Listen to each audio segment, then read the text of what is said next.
Larry, remind me what part of Northeast you live at? Or where Coburg, you at? city of Coburg.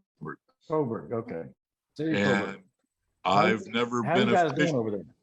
I've never been officially, after doing the CERT training for the third time. And then COVID hit and that, anyways, whatever. Yeah. And I don't, and the other people that took the training from Coburg, Bruce died about 3 months ago, the doctor. Oh, no.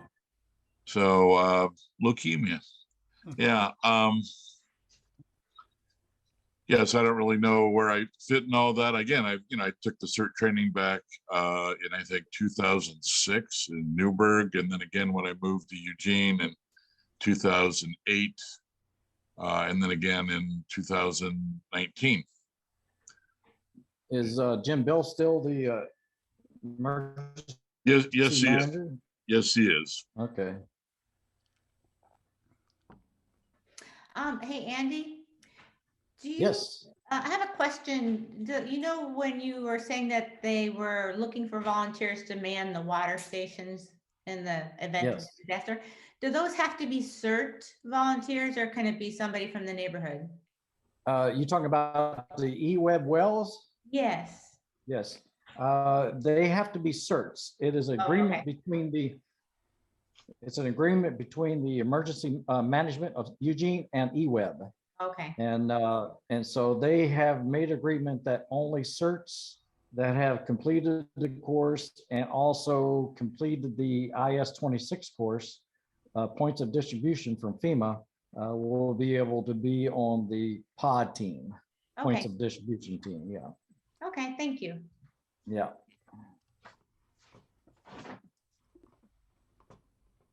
Hello, Karen. Okay, unmute. No, you just muted yourself. There Okay, you go. you can hear me now. What did I just miss? Nothing. We just been chit chat, waiting for folks to come in. Did you get my message about the Cal Young? I did. Yes. I did get that, and I think I will. I think I'll kind of attend and kind of be like a fly on the wall and listen. I think I'll do that. Well, it might be a good way to promote the disaster assessment team idea. Right. To the committee. Karen, Judy is in Cal Young as well, but she's like. Hi, Judy. Hi, Karen. We know each other. We know each other. Right. All right. I'm gonna say she's east of you, big time there. Judy, do you know about the Cal Young Neighborhood Association meeting on Thursday? I did not see that meeting coming up. So it's Thursday night? Yeah, I received a postcard from them this week. State Rep Nancy Nathanson, the 4J Director of Public Safety, and 2 city councilors will be there. And I can send you the email link if you give me your email. That's okay. You know what? I'll look it up because I can do that. All right. Sounds good. Or yes. Okay. Thank you. Okay, sure. And hey, Larry, the information that that we're going to put out tonight, you can take that back to Coburg, and if you're able to get a hold of Jim or whatever, you guys could do that as well. And do you have a ham license? Ham No, I do not. License? No, I do not. I think Jim Bell's got one. It'd be good if he can come up on Wednesday night, MCOM net control at 7. But we'd like to get Coburg to kind of also come in on that night, because we go through the districts of Eugene, and then we ask if there's anybody anywhere else or surrounding Eugene. So we've had people from Pleasant Hill come on, Veneta Jefferson up by Albany has come in, same as Junction City. So, but yeah, I try to get Jim to, I know he's a ham operator, to see if he can come on Wednesday nights. So, but I guess he's busy. I can send him, a note or something, but you can also send him a note. Yeah, so. I've got his email address. I should drop him an email anyway, just check and see how he's doing. All right. Well, Mike McCormack, he is the host tonight, and I want to thank him greatly for putting the Zoom on for us, and I appreciate his efforts very much. Mike is also a ham radio operator, and he's part of the Eugene Emergency Income Network, and he's also lives in the Northeast District, and he's also a Northeast Neighbors ham. We have 4 neighborhoods. We got Cal Young, we have Harlow, we have Good Pasture Island Loop, and then we got Northeast Neighbors. And so that's the four neighborhoods for the Northeast District. And we also kind of pull in Coburg as well and try to help in a disaster. We kind of already said we would do that, help as much as we could, even though they're across the river.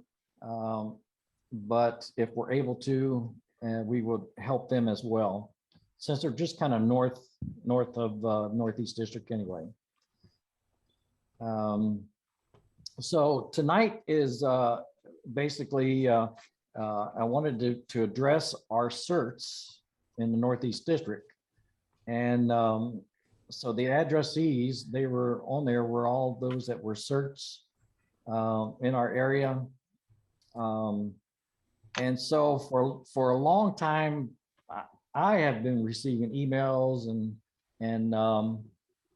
some texts and so forth. How did I get a big picture of just me?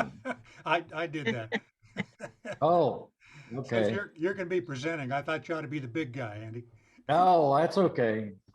Oh, it kind of shocked me there a little bit. So I've been receiving, ever since COVID came out a couple years ago, what are we doing as CERTs? Can we do anything? And probably the only thing that we really did something for the community was, I think it was last year in January through March. We partnered with the city of Eugene, and we staffed a points of distribution, passing out PPE equipment to businesses. And so we did that. And it was good. It was a good practice, and it was good lessons learned of how to do things, dealing with traffic and so forth. But the big push last year was to develop and implement a emergency communications net for Eugene. That was something that the emergency management wanted to put in place ever since the ice storm a number of years back. They felt that it was needed to have some kind of a contact to the neighborhoods to find out what needs were in those neighborhoods that were affected. And at the time there was no communications. The phones were down, cell phone towers were out. They also found out that the cell towers that had generators, that soon that they will be inoperable because the fuel system will be depleted, and the city didn't have any way of replenishing the fuel. So they have taken steps and are in the process of changing over the liquid fuel to solar for those towers, so they don't have to worry about trying to get truck up the road there, try to replenish the fuels. So that was one of the things they said, can you come up with a emergency communication network for the city? So we have. That was a big push last year. And last October, we had a citywide emergency communication exercise, and it went very well. We had Quail Run Housing Association in the southern part of Harlow participate. We had a neighborhood in Cal Young that participated. Judy and her group was there, and they participated as well in this exercise. And then we had other districts around town also participate. And it went well. It was probably about 2 hours, 10 to about noon, I think is what it was. So in that effort, and also recognizing that the state of Oregon said that their version of Map Your Neighborhood program would not be out until October of this year. And then also realizing that since COVID came out, not many folks are going to be meeting at someone's house to discuss Map Your Neighborhood. They're not going to gather 15 houses and come to somebody's house and talk about Map Your Neighborhood. So, and thinking that along those lines, I have nothing against Map Your Neighborhood. It's a good program, but I guess now is just not the right time to go down that avenue. So, and thinking, how can we make our neighbors and our neighborhoods safer, and also help our neighbors out if there's a major disaster? How can we get information that needs to go to first responders through the Emergency Operations Center for Eugene, that Aunt Sally needs assistance? So in doing so, we have a new program or a new model we want to pursue, and that is having you CERTs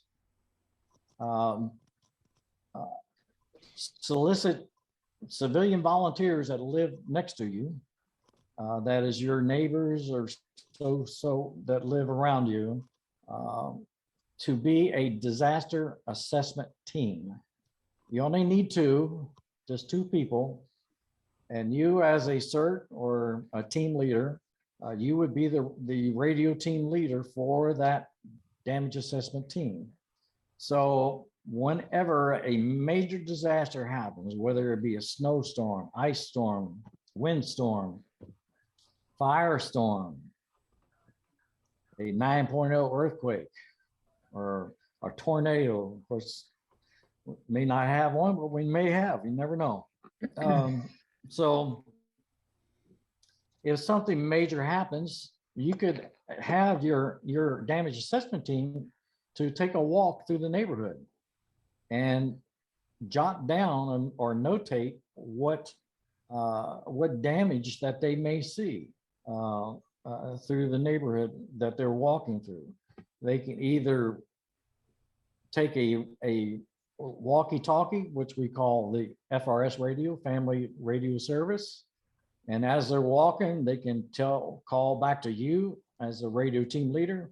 Mrs. Whitaker's house is off the foundation, or whatever. As they go, they can do that, or they can write it down on a piece of paper and walk back to you and say, this is what we saw in our travels. And then you as a radio team leader would take that information and then generate a ICS 213 general message. You would take that information, you will follow the ABCs of what FEMA says about the ICS general messages to make it accurate, make it brief, and make it concise. You don't have to do word for word from what the team says. The team may go say, Mrs. Wilson's house and all kinds of things going on, but you just want to condense that down to make it accurate, brief, and concise. And then you would send that information, read your general message using a FRS radio, and you would read that over the air to a neighborhood ham that is close to it. And then that neighborhood ham would take that information and send it on up through the district, Northeast District, onto the Emergency Operations Center, which is now located at Sheldon Fire Station. Is everybody with me so far? Mhm.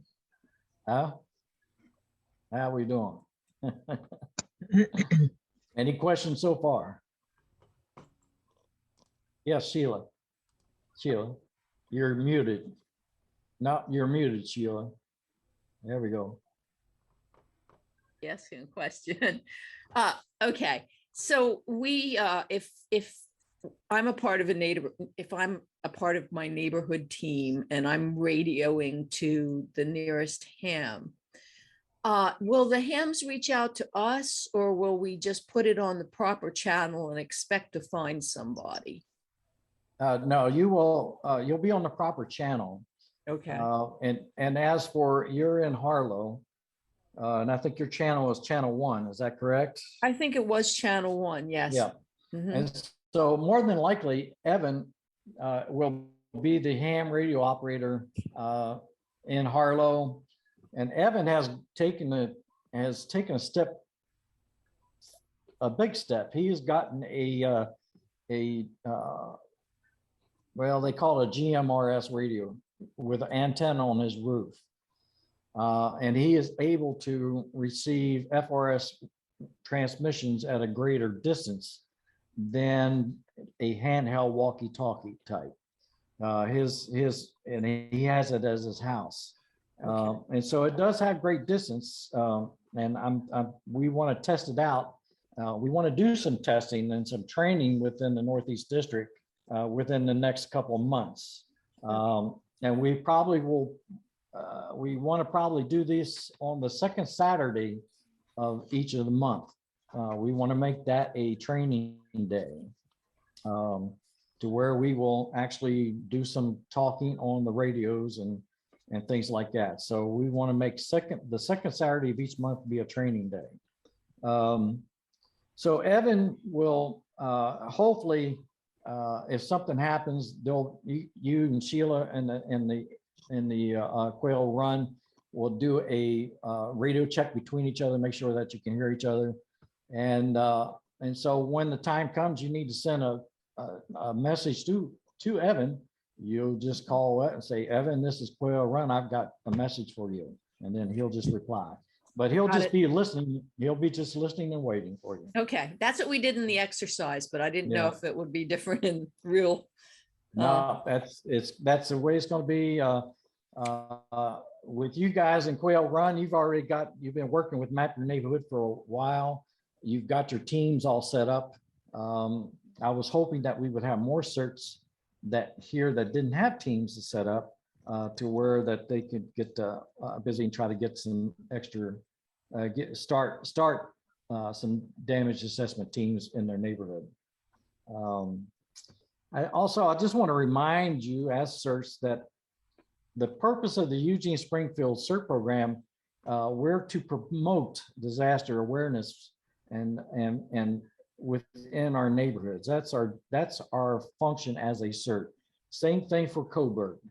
Larry, you want to promote disaster awareness in Coburg. You want to help first responders where you are at, whether it be Coburg or here, in an event that there's a major disaster. That's what our purpose is. And of course, our vision to meet this purpose is we want the residents in every neighborhood in Eugene, and especially Northeast District. We want to make sure that they are prepared, and we're prepared to help each other so that we all can be resilient after a major disaster or after we rebuild or whatever. We want to make sure that we help one another. So that's our purpose and our vision to get there. And we can do this, folks. It's really not that difficult. We just got to find a couple of volunteers to come up and say, yes, I will be your damage assessment team. And then we can train with you. I will work with you one-on-one. If you want, I'll come down to your location. We'll work together. You can also as well, if you want to get a jump start, you can go online and Google FEMA. Well, I don't think you need to put in FEMA. You can go online and just put in drill CERT participant manual. If you can't find your old one, just find Google CERT participant manual. And then once it comes up, it's going to come up as a PDF.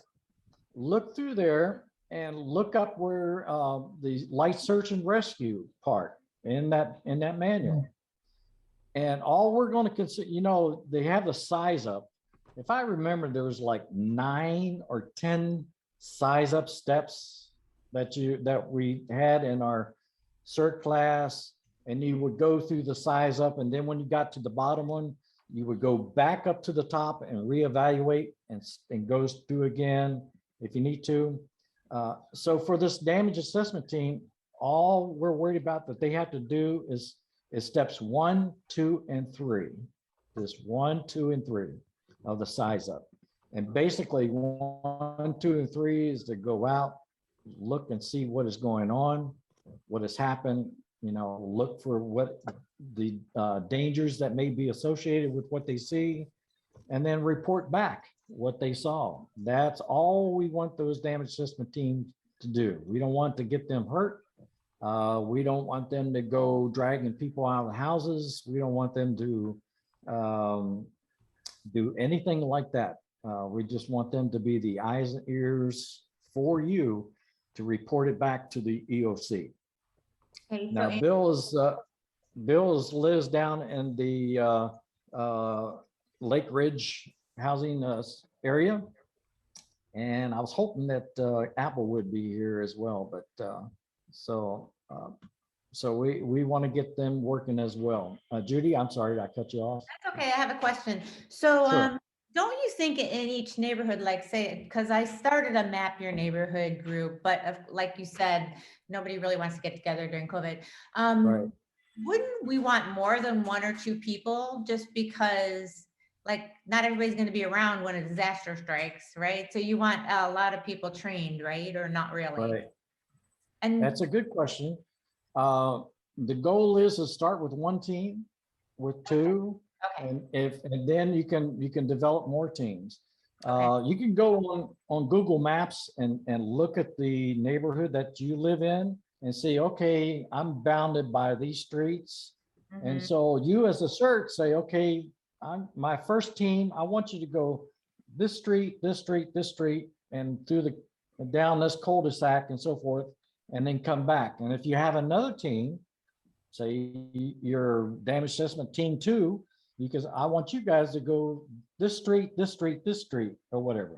But it all takes time. And if you got that amount of volunteers, awesome. So we like to have more than just 1 team, but start with 1 team. Okay. And once you get that, then you can build on and get another team as well to do another part of the neighborhood. Mhm.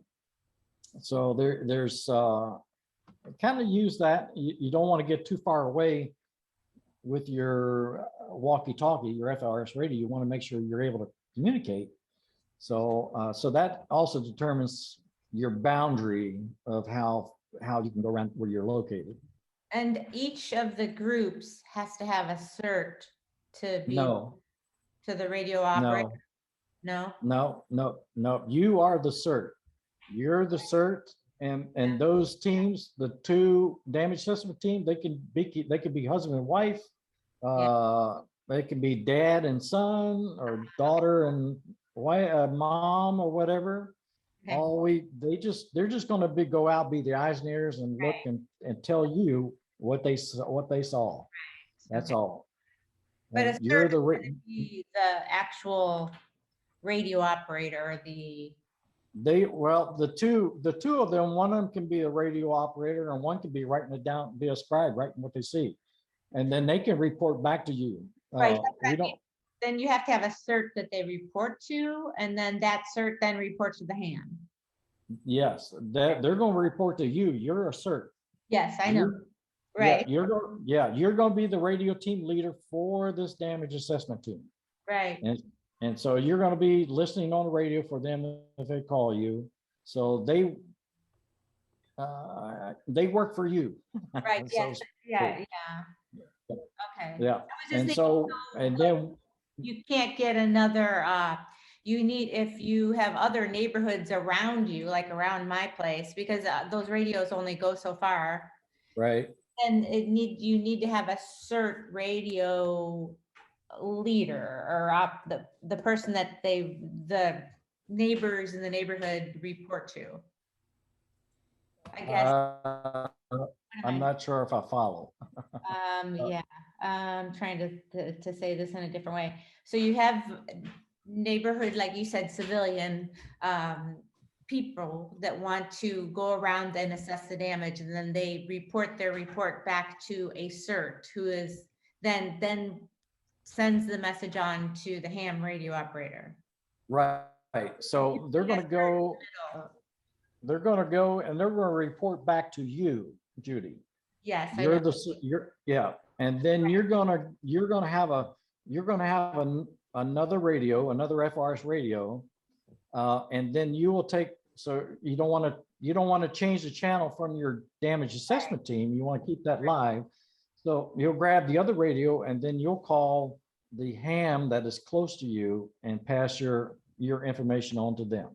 Right, yes, I understand. Yeah. Okay. I wanted to put this here. Hang on one moment. I want to put some things in the chat. They are links. There's one link.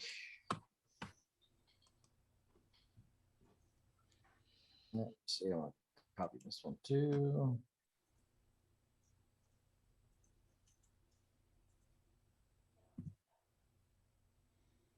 Okay. That's it. Okay, so I put two links in there. The one is the Eugene Emergency Management page, and on there you'll see a resource guide that you could download, and I think Mike is going to post also a website, a couple of websites as well. These two websites. These ones that Mike just posted are the Eugene MCOM page and also organization page. And then the other one is the Northeast Eugene hams.org page. So all of these links are helps for you. The ones that Mike posted on there, you will find links to the neighborhood radio resource guide that you can download. I would recommend that each of you have a copy of that and read it. It's good to read at nighttime prior to bed. It'll put you to sleep. Also on there, Mike has also on those pages, he has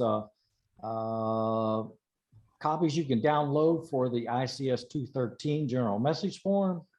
Also copies of the damage assessment form that you can download as well, so that your damage assessment team can fill out, or you can fill out later, or they can take it with them. Also, you can find on those pages, you can find training scripts. It's like it's a FRS radio training script that you could use to practice between you and your damage assessment team, just to get familiar and comfortable with using a FRS radio. So those helps are available. Of course, I also put down the CERT page, and hopefully, I'm not sure when the city will allow us to get back to in-person training. But tomorrow I'm chairing the steering committee meeting, for the CERT steering committee meeting tomorrow at 5. And so I will be sending to them the 2022 training schedule, for a calendar for the schedule for this year. And I've put in CERT classes.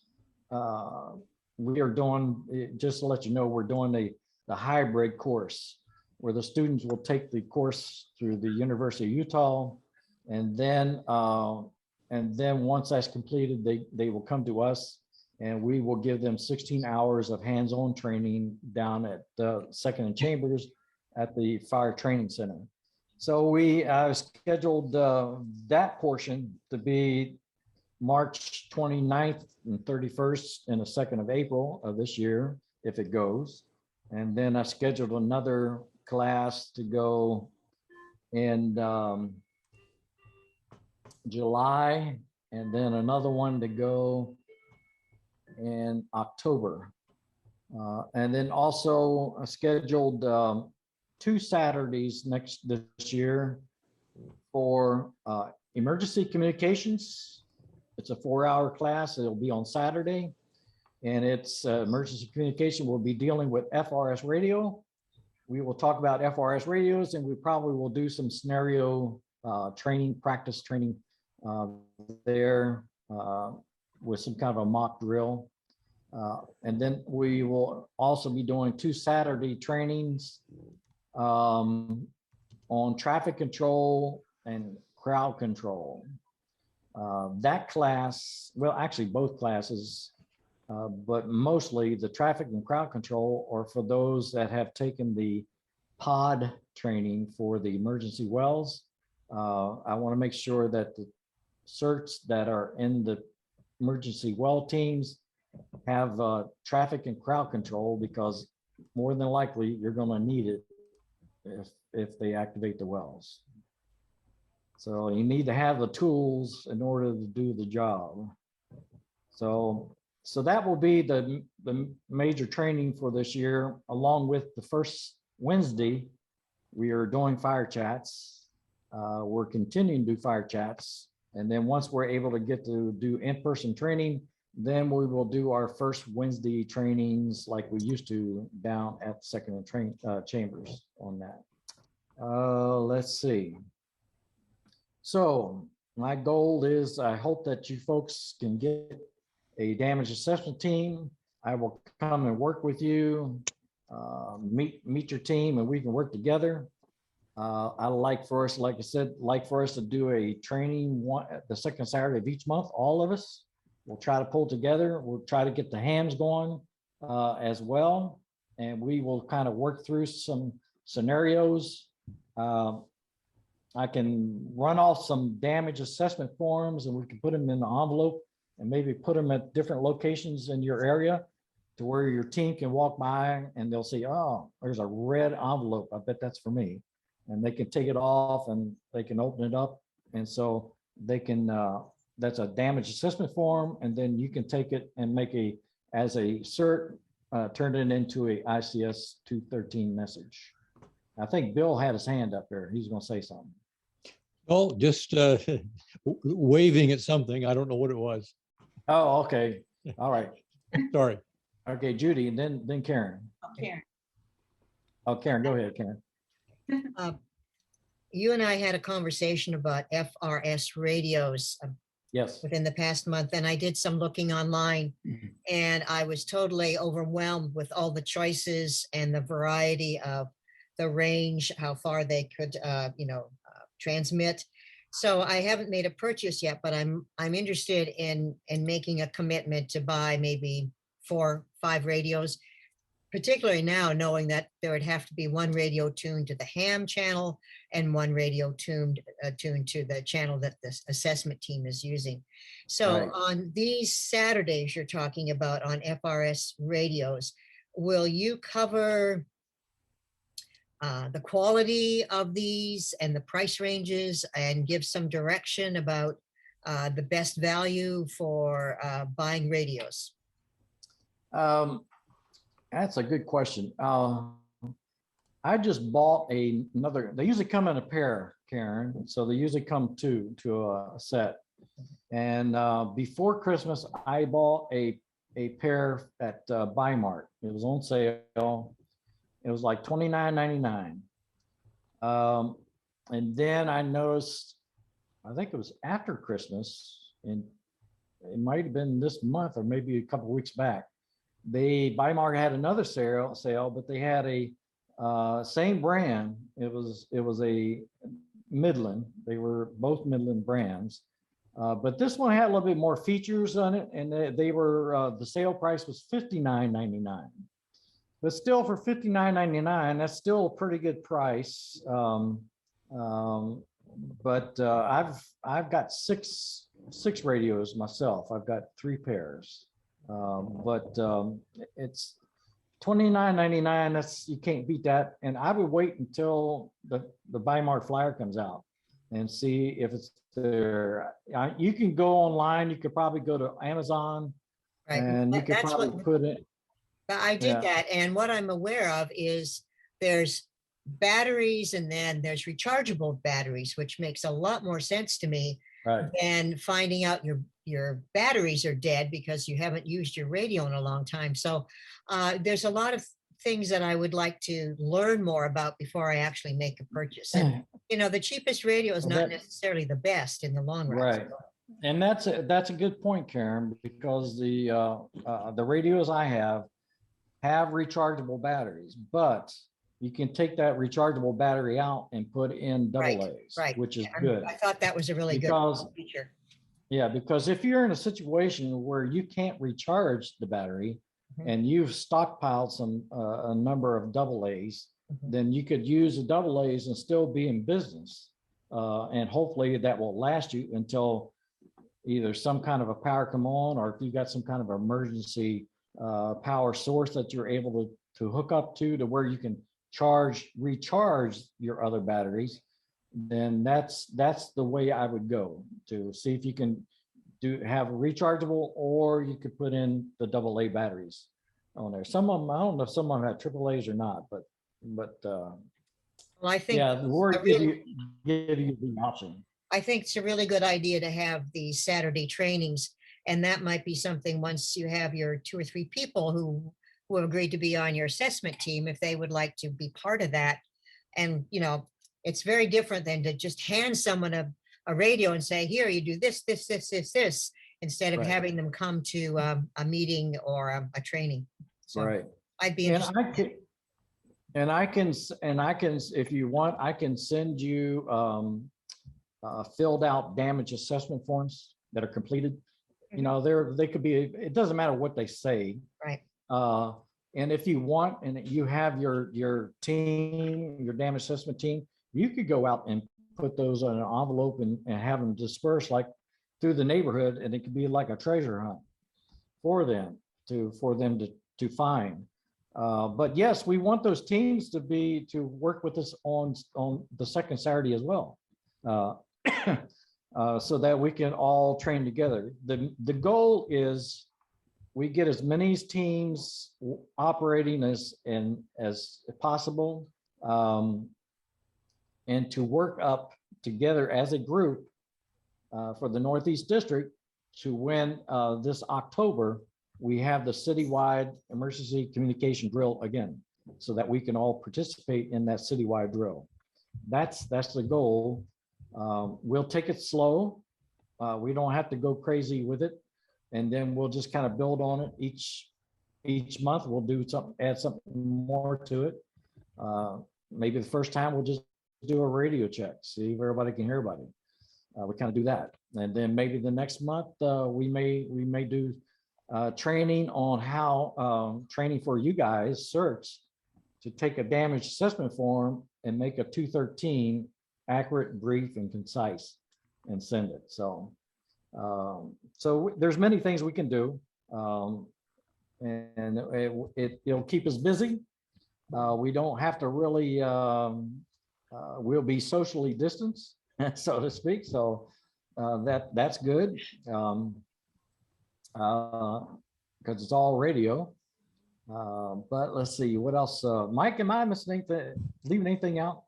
I hope Nothing Mike I is can listening there. think of. I'm with regards to the kinds of radios, I think showing up at one of those second Saturdays, you might have the opportunity to look at a whole bunch of radios, because I think amongst the ham group, we've all got FRS radios and different brands, and you could talk to people about strengths and weaknesses of the ones they have, and be a chance to check things out.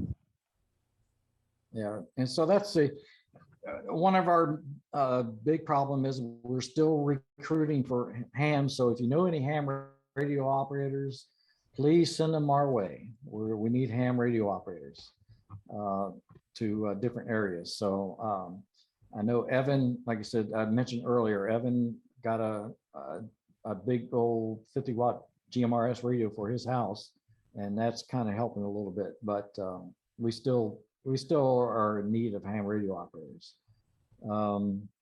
Mike, where Mike is located, he would take information, I think, from Applewood. I was hoping that the ham radios across the lake from Bill would be on tonight. So we got somebody to take I'm Bill's. here. Oh, who's that? It's me. I'm Debbie. Oh, hey, Debbie. I'm here. You're on the other side of the Falconwood. lake from. Falconwood. Oh, there you go. Hey, Falconwood. Awesome. There you go, Deb. Awesome. No, I'm talking about, there's a ham radio operator we have that's in Lake Shore Estates across the lake from Lake Ridge. And so I was hoping that he would be here tonight. He would take Lake Ridge traffic, and Mike McCornack would take yours, Debbie. Okay. Applewood. And so so we need for Karen and Judy, we need to find a ham radio operator for Cal Young. We don't have any ham radio operators. I know there are ham radio operators in Cal Young neighborhood, but no one wants to step up. You're both muted. I can't hear you. Yeah, you know the one that lives very close to me and that he doesn't want to be involved. Yeah, I know that. I understand that. So I'll keep looking. Yep. Well, I appreciate that. Keep looking and just be obnoxious. Go out there. Are you a ham radio operator? That might be yeah. something to bring up. I plan to do the Zoom meeting with the Cal Young Neighborhood Association on Thursday, and I might bring that up Yes, as a please. topic and find out if there's someone who would be interested. So Yes, please, Karen, I'll do please. that. I don't want to speak. I don't want to speak at the association unless somebody asks me a question, but yes, please, tell them we need ham radio operators for Cal Young. Well, if I find one, I'll just send them to you, Andy. How's that? That sounds good. That sounds good. Awesome. Awesome. All right.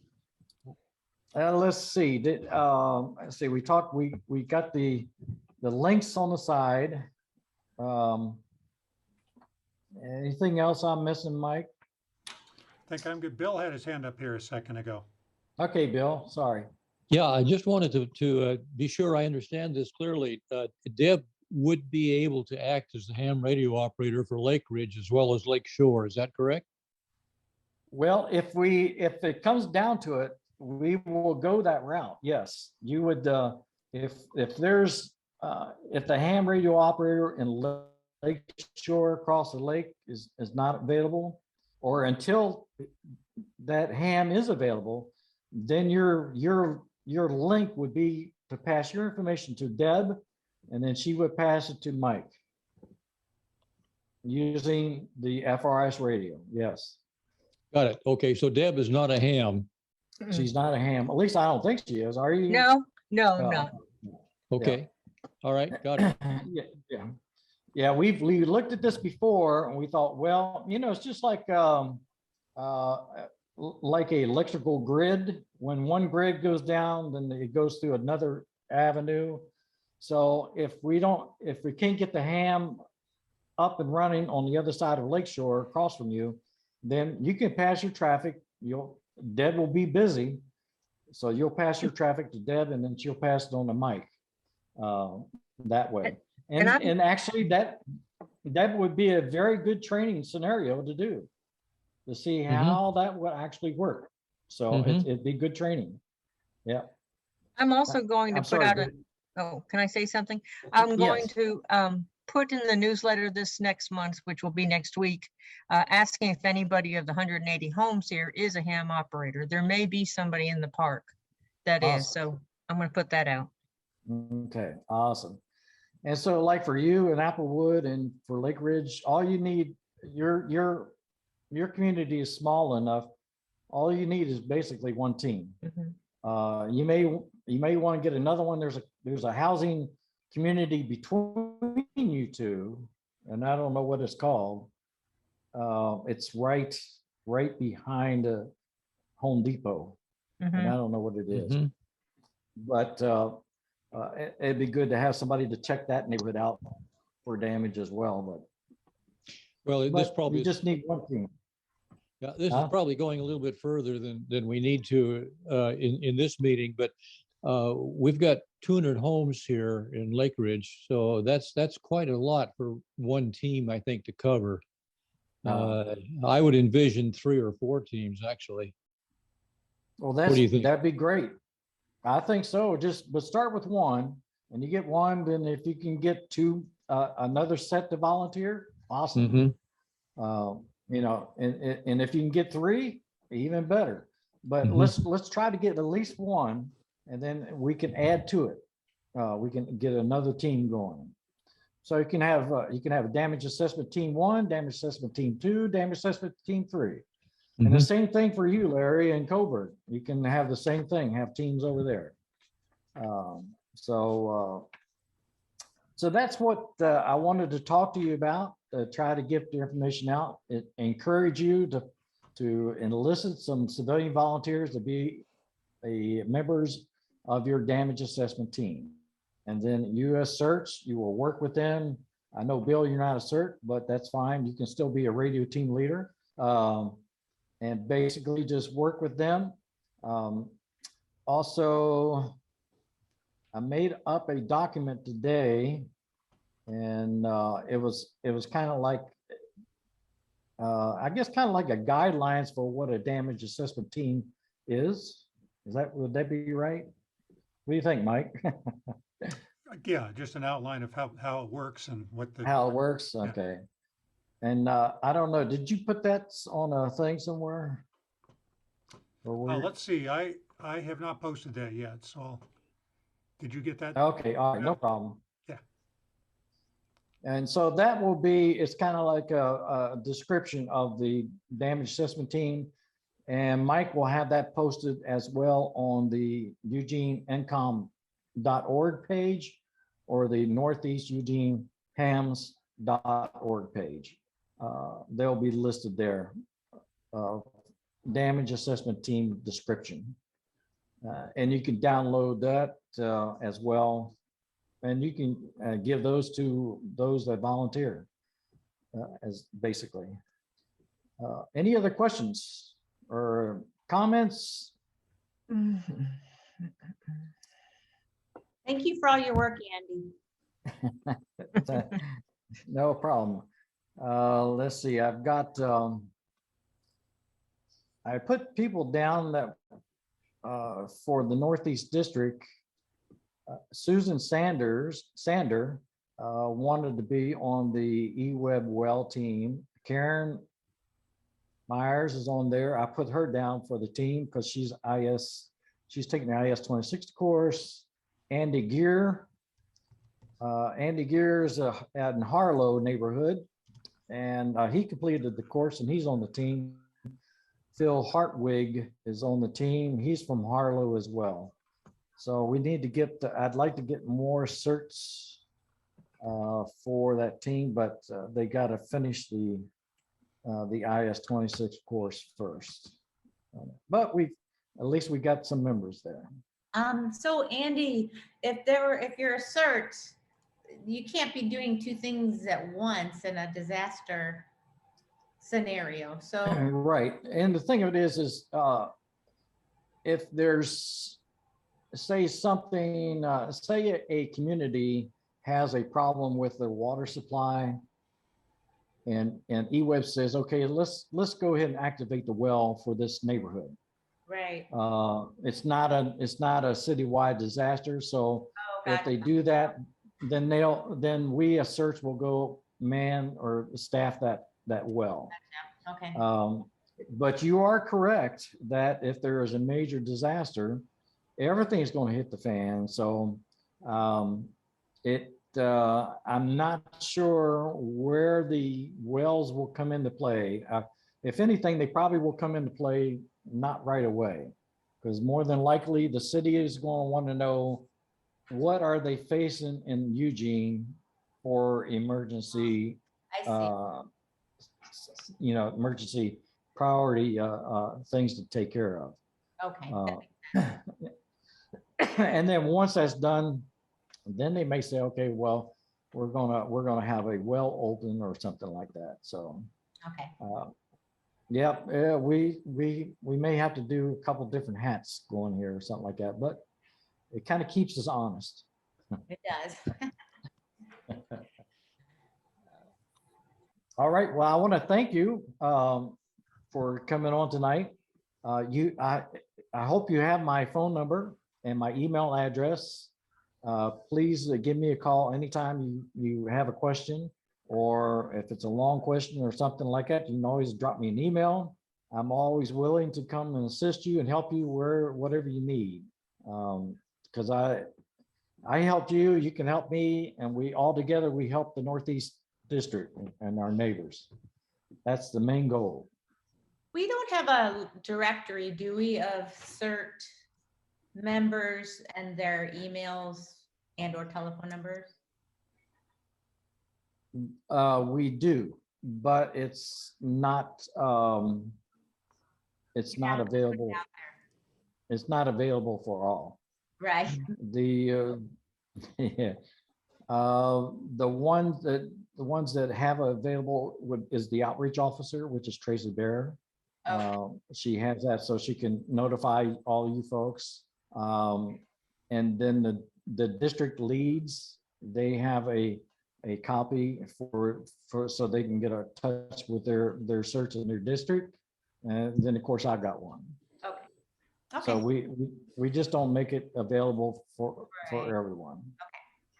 Thank you.